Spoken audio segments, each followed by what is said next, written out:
à 92 ans. Ce que j'ai appelé coup d'état scientifique.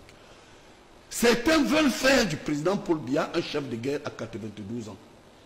J'ai entendu les gens dire l'extrême nord n'est rien. Mais en tant que géopoliticien, si nous n'avons pas des acteurs de l'apaisement afin de préserver la paix et de l'unité, faites attention, mon cher oncle. Parce que l'Adamawa, le nord et l'extrême nord ne sont pas le Nozo.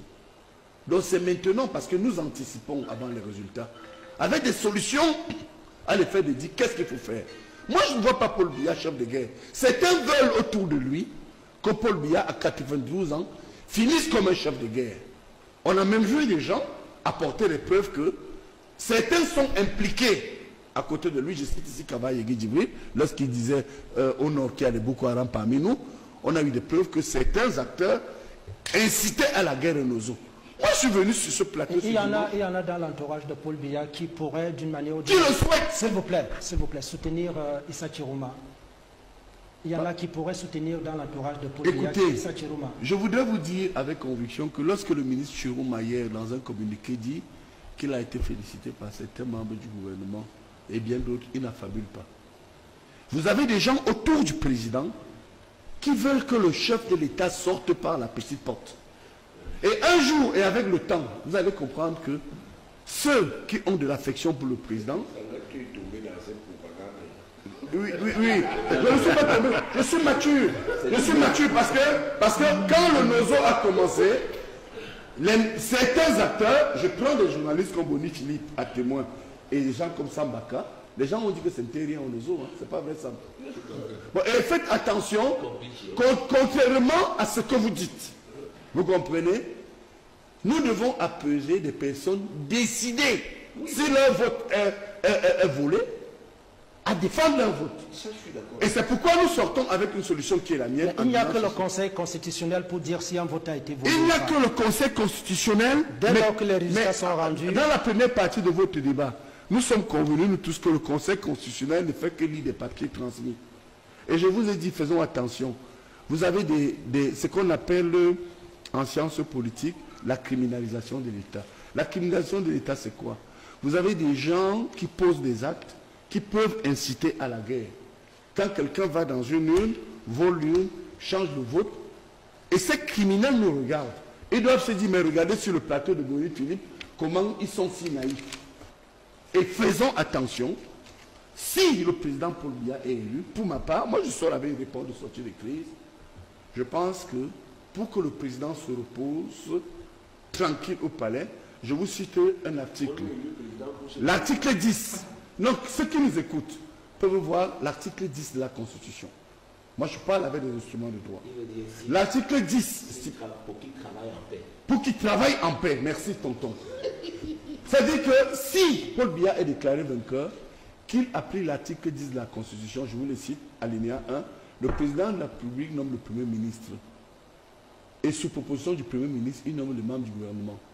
Et le changement, on va mettre Chiroma à l'épreuve, prôné par Chiroma, c'est que pour moi, on le nomme Premier ministre et ça va permettre au président de finir son mandat en paix. Il faut éviter, si nous voulons davantage accompagner le président, évitons de ressortir le foulard rouge du tribalisme. Si vous lisez pour le libéralisme communautaire, je vous cite le président, je crois, je ne sais plus, page 37 ou 47, il dit ceci pour le libéralisme communautaire. Nous avons affaire à des communautés différentes. Nos réalités, nous sommes différents, mais complémentaires, le sociologue le comprend. Ça veut dire que 3 groupes ethniques, les faucons du régime ont commencé par fustiger, et je l'assume, à un moment donné, les Bamileke. Voyant que les choses se sont calmées, parce que les anglophones ont affirmé une contestation, ils ont commencé à appeler tous les anglophones de la République les ambazoniers. Ça veut dire que lorsque vous êtes dans un bureau, vous êtes à l'université, vous êtes quelque part, on dit « à l'oreille, regarde-moi l'ambazonnier là ». Or, les anglophones ont des problèmes. Maintenant, après les anglophones, ce sont les Bamileke. Et vous voyez, ils ont un peu insinué ça. Ce n'est pas de ce communautarisme dont Paul Biya a fait illusion. Et puis, dernier point, aujourd'hui, ils disent les nordistes, on les appelle maintenant les Babana. Mais arrêtez ça. Parce que chaque fois que vous aurez en face de vous des communautés courageuses qui supportent. Alors ça, c'est les conséquences donc, de la malgouvernance. Bon, que faut-il donc faire maintenant pour s'armer ça? Ce qu'il faut faire. Pour préserver la paix et l'unité. Bravo. Il faut privilégier le dialogue, y compris avec Chiruma. Si le président Paul Biya gagne cette élection, je pense immédiatement qu'il doit tout faire, quitte à mettre des médiateurs. Je suis prêt à servir encore le président dans ce sens, quitte à aller vers Chiruma et se faire tuer, il se fait chasser, à l'effet de demander que Chiruma revienne, même comme Premier ministre. Maintenant, nous avons aujourd'hui des discours incendiaires pour ça. Qu'est-ce qu'on fait pour s'en défendre? C'est entretenu donc par des faucons qui ont été vomis. L'élite a été rejetée. Bon, et puis ils oublient une chose. Conformément à l'article 2 de la Constitution, ils ont beau parler des Bamileke, des anglophones ou des nordiques aujourd'hui, mais le peuple dans sa majorité a quand même fait un geste vertueux. Mais ce n'est pas les faucons qui disent défendre le vote à tous les prix. Là, ce n'est pas les faucons du régime. Vous voyez, votre question est belle parce que vous allez vers une réponse de sortie de crise. Vous dites qu'est-ce qu'il faut faire pour sauvegarder la paix et l'unité? Négocier. Si le président de la République est vainqueur, qu'on donne le poste de Premier ministre à Chiruma pour un gouvernement de large consensus. D'accord. Okay. Les intellectuels ont été rejetés massivement lorsqu'on voit ce qui se passe au vote. Les politiques, et vous avez vu que le peuple massivement s'est pris en main. Les élites ont été vomies. Pour ça, moi je sors de la Léquier. On n'a vomi nulle part, aucune élite dans la Léquier. Pour ça, je souhaite qu'on ait une méthode. Moi je suis une élite, personne si vous répondez aux questions. C'est parce que moi je ne veux pas parler et de dire une excuse. Que la Léquier c'est parce que je ne veux pas. Tous au même moment. Je ne veux pas. D'abord, je commence par vous présenter les incongruités et je reprends votre question. Je prends le cas de chez mon cousin à Konabou. Je ne veux pas, je vois tout le monde sait qui est mon cousin direct. Bon, alors, à partir du moment où vous avez, on vous dit 400 votants, 400 pour le président, est-ce que c'est sérieux? Vous croyez que, qu'est-ce que Paul Biya vous a fait pour jouer toujours sur sa psychologie par le mensonge? Ce n'est pas possible. Le problème, c'est à quel niveau? Pourquoi ça serait pas possible? C'est-à-dire que, je vous assure, même après les élections, reprenons les listes. Ndong est mon cousin. Benoît et moi sommes très liés. Lorsqu'on va proclamer les résultats, imaginez-vous un temps soit peu. Et attention, parce que nous les biaïstes, nous pensons aussi qu'ils ont triché contre le président. Ne croyez pas que quand on parle de tricherie, c'est forcément d'un seul côté. Vous verrez que pratiquement tout le monde s'est plaint. Et votre crainte, c'est quoi pour ressortir? Imaginez un temps soit peu. On dit, moi j'ai voté au bureau de Bonabeke, où j'ai d'ailleurs gagné, je ne peux pas le cacher. N'allez pas plus loin. N'allez pas là. Voilà. Je vais vous donner la parole pour la donner à son bas. D'accord, merci. Bon, alors imaginez un temps soit peu. J'ai été à la publication des résultats à Yabassi à Bonabeke. Alors je vais voir et écouter bientôt le rendu du Conseil constitutionnel. Vous imaginez un temps soit peu, si je sais que à Bonabeke j'ai donné 300 voix à un candidat X, et qu'on vient de me dire que c'était 200 voix, qui sera donc à l'origine de l'insurrection? Celui qui a falsifié. Est-ce que vous comprenez, professeur Messanga Yamzing, ce que l'on a vécu, ou ce que l'on vit depuis 2018, juste après la clôture des bureaux de vote, que l'on s'autoproclame vainqueur de l'élection présidentielle? Oui. Après les commentaires, vous pourrez les faire. Moi, je peux le comprendre en tant que juriste. Je vais vous dire pourquoi, avec autorité, au-delà de la propagande et le ressassement des vieilles choses qui se sont passées ici et là. Mais je vous donne les statistiques. Vous avez à peu près 1 300 000 à l'extrême nord. Le nord, c'est 900 000 inscrits. La Damouma, c'est 500 000. L'ouest, c'est 900 000. Le littoral, c'est 1 300 000 à peu près. Lorsque vous avez les résultats du septentrion, vous avez les résultats de l'ouest, vous avez les résultats du littoral, vous avez les résultats de l'ouest du nord-ouest et du sud-ouest, vous pouvez déjà voir que ça dépasse largement les 4 pas millions. au niveau des régions, c'est davantage les départements. Voilà, dans quel... Regardez, moi c'est mon temps de parole. Hein. Non, mais moi je ne vous coupe pas. Non, on peut juste... Il n'y a pas, la proportion est que d'abord, je commence par dire que lorsque j'enseigne le droit électoral, et je leur dis toujours que le code électoral ou encore loi électorale a une portée nationale. Oui. Et à partir du moment où vous compilez, prenons même le cas et la dimension, l'internalité, au lieu de la dimension nationale. Et vous dites bureau de vote par bureau de vote. La compilation n'est pas interdite. Non, ce n'est pas permis justement par le texte.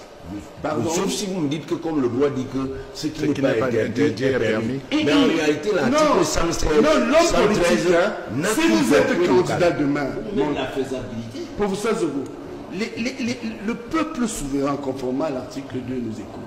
Mais regardez comment ils nous ont vomi, nous les intellectuels. Regardez comment ils viennent de vomir les élites. Mais vous continuez avec ça. Tranquille.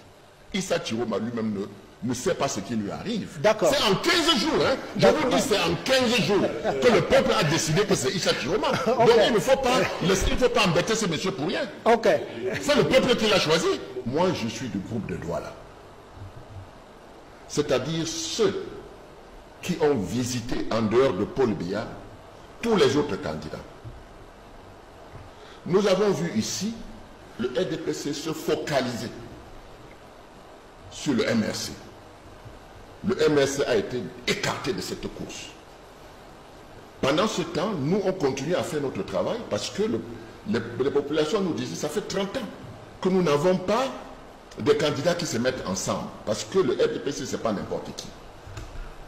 Et puis, à un mois des élections, au moment où nous étions découragés et que nous avons rendu compte au peuple, le peuple a dit, ok, comme les politiques ne s'entendent pas, nous on prend notre destin en main.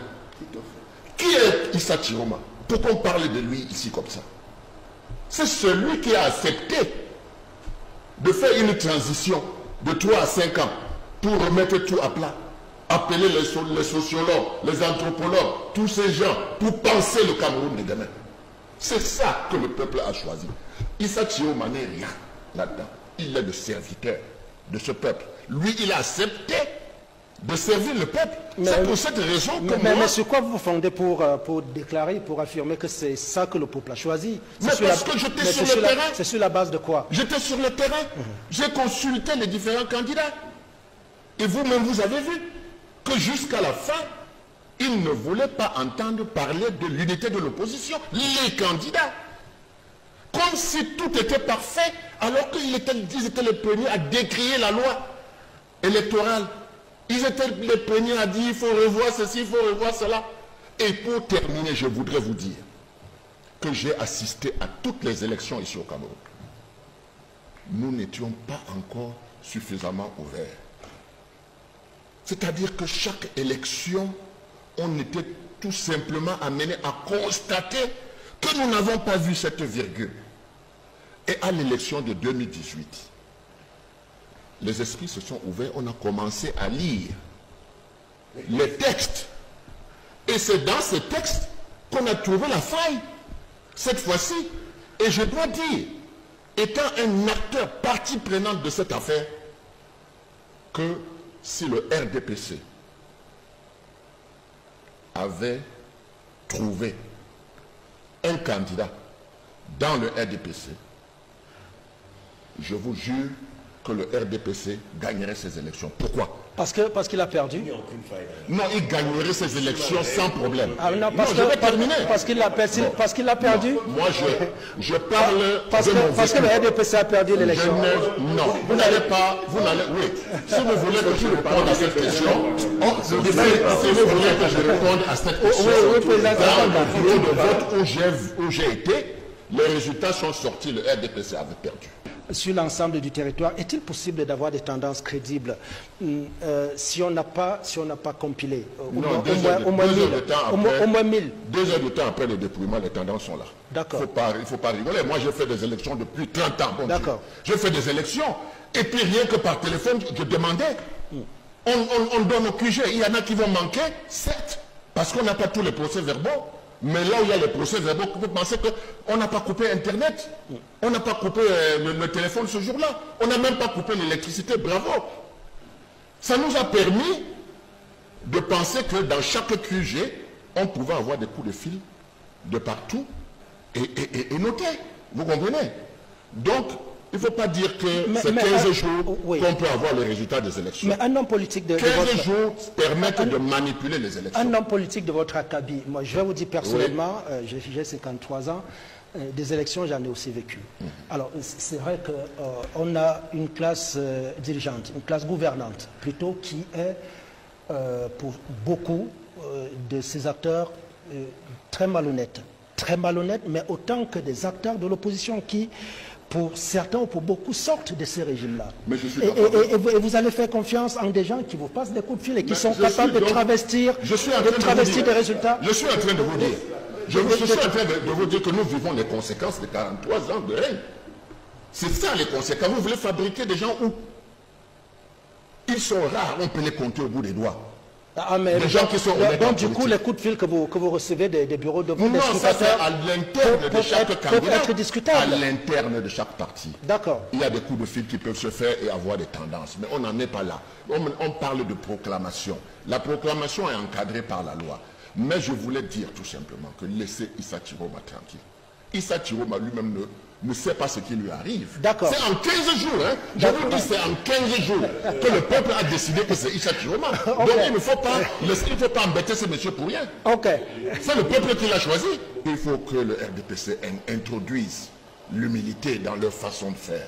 Voilà. La question n'est plus comment maintenir la stabilité, parce que nous avons entendu ça pendant des décennies. Le problème aujourd'hui, c'est comment gérer la transformation, parce que le peuple s'est réveillé. Le peuple est debout. Il a été déçu par sa classe politique. Et il a pris en charge lui-même son destin. C'est pour ça que je n'arrive pas à comprendre comment on peut dire que c'est une affaire tribale. Parce que nous avons vu le peuple s'est réveillé dans toute l'étendue du territoire. Donc, à partir de ce moment-là, il faut beaucoup d'humilité. Parce que moi, je voudrais paraphraser le pape Paul VI, qui disait que nous allons devoir nous sauver ensemble ou périr ensemble. Il faut qu'on le sache. Parce que la situation est telle qu'aujourd'hui, il faut une pacification, une réconciliation. Qu'est-ce qui peut faire qu'on périsse ensemble? Qu'est-ce qui peut amener à... Évidemment, quand on vous dit, quand vous êtes un homme comme moi, et que les gens commencent à dire que est-ce que l'armée peut descendre dans les rues? Pour la police et la gendarmerie, on est habitué. Quand on commence à tenir ce genre de langage, vous croyez que moi, Sambaka, je peux être fier de cela? Je ne peux pas être fier de cela. Et je dis, attention, on ne casse rien.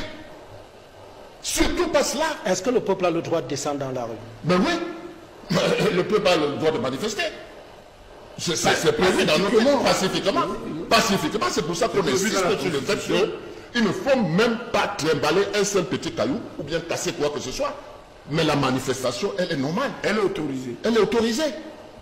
Bon, maintenant, on est habitué à un ministre de l'administration territoriale qui vous dit des choses impossibles. Est-ce que vous pouvez imaginer que moi qui suis là, pacifiste comme je suis, ce monsieur dit que je ne suis pas le président de l'AFP. Et il a nommé quelqu'un d'autre qu'on ne connaît pas. Il faut que je rejoigne le G20. Vous vous rendez compte? Est-ce que vous vous rendez compte que mes 30 ans dans l'opposition doivent être soldés comme ça, à perte et profit? Moi, je travaille désormais